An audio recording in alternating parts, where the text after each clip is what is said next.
Birds. The answer to the question, what if dinosaurs sucked, were invented in 2017 by Games Workshop and quickly spread their wings and popularity until they escaped the tabletop and became a common sight in the skies worldwide. Almost immediately, weird cults popped up around them for the magical prowess they possessed, because nothing is more synonymous with a roast chicken dinner than Feather Daddy Gandalf.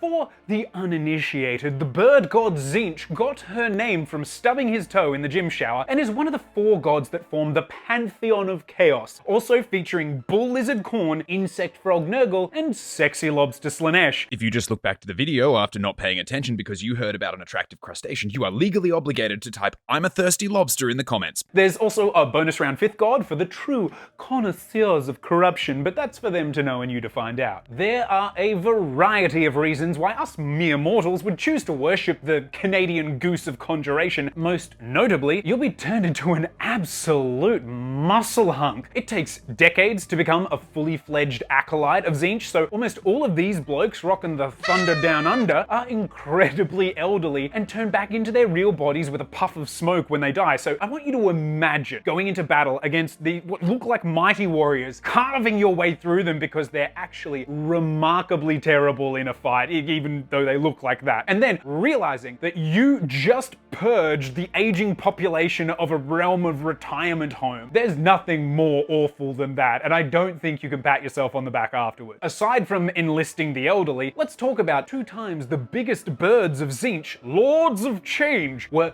absolute muppets on the tabletop, and how they managed to channel the spirit of a seagull attacking a child for their chippies into the battlefields of the Age of Sigmar.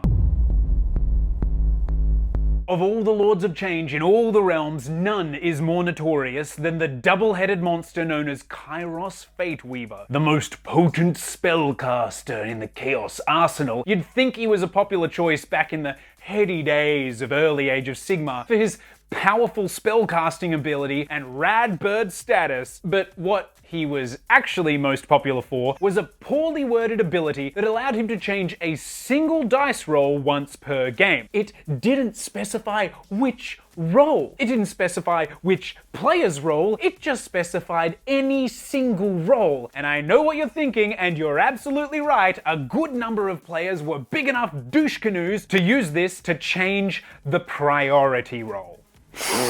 Allow for me to paint you a picture.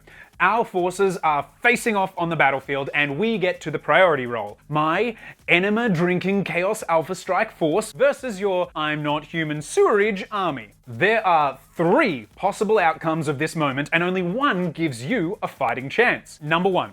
I win priority and continue the pain party by clapping your cheeks. Option 2, you win priority and I choose either to change my roll to a 6 or your roll to a 1, so I win and continue to be about as pleasant as a fart in an elevator. Option 3, you roll a 6 and I roll a 1. Ties back then were re-rolled, so no matter how I change the roll, my 1 to a 6 or your 6 to a 1, we're still even. So now, finally, you have a fair shot at winning a straight up roll. Fortunately, even Tzeentch knew when he was asking for a real-world taint kicking, and future publications would include a little addendum not allowing bird worshippers to change the priority roll. However, there are still the sweet moans floating on the winds of mega gamey snuggle muffins who lost at tournaments thanks to a 6-1 priority, leaving Big Bird's wings clipped. And before you feel too sorry for them, around that time, the rules writers had to respond to Tzeentch players asking questions like this. And this. So they deserved whatever bad luck came their way. Before the Necroquake unleashed the power of endless spells across the mortal realms, there was a precursor which caused far more headaches than any of the roaming magical murderers ever has. Did it remove entire monsters with a single dice roll? No. Was it able to trap units in an electric cage? Worse, did it throb relentlessly like a single veiny orb of magic? Negative. No, this endless font of power made it a bit windy and difficult to be around. During the end times of the world that was, certain terrain features were released that wizards could stand upon to make themselves even more a tempting target for cannonballs. Most of these came across to the mortal realms as random bits of terrain, except for the Balewind Vortex. Named after the state of the average set of bowels processing a 3 a.m. curry, the Balewind Vortex was a summonable terrain piece that the spellcaster created beneath themselves to elevate their physical form and their magical zappiness. Unlike modern endless spells, it couldn't be dispelled by anyone other than the caster who was atop it.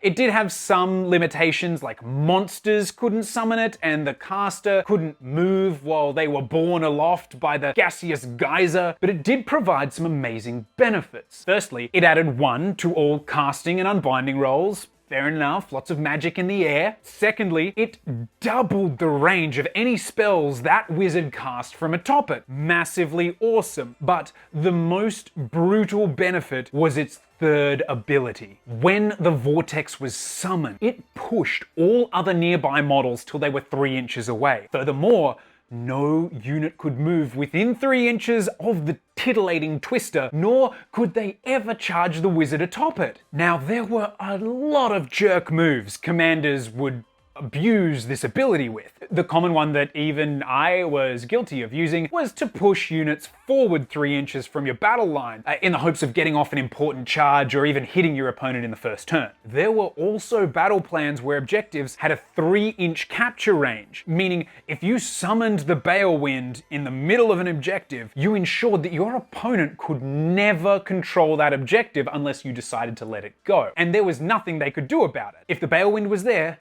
they were not. But that's not what the bastard birds did. Tzeentch generals would deploy a disguised changeling in their opponent's lines. It was considered a friendly model until it did something so it couldn't be targeted. Then, on their turn, they would auto-cast the Balewind with Destiny dice, pushing their enemy away, before pulling a scab move by using a Demonic Battalion ability to switch 2 units' places on the battlefield. And which model did they switch it with? Why, a monstrous Lord of Change, of course, conveniently getting around the rules saying monsters couldn't summon the Vortex. They now had a buffed up multicast monster wizard with double range, a bevy of devastating spells, and a punchy shooting attack in the middle of their opponent's army. And there was nothing they could do to stop it. They couldn't be charged. They were great at nullifying enemy magic, so unless their opponent had a ton of strong shooting, that bird would be causing chaos from on high all game. There was also the ability to then maybe switch again for another spellcaster after he'd tapped out his spells, but that's a story for another time. The type of player who would use such a tactic was also the kind of person who would shotgun Monster Energy drink and tell you it's healthy. So it's not surprising that they lost interest and went on to the next busted thing once that one lost its new car smell. Maybe one day, people who choose to play Tzeentch will be allowed to re-enter society in some form of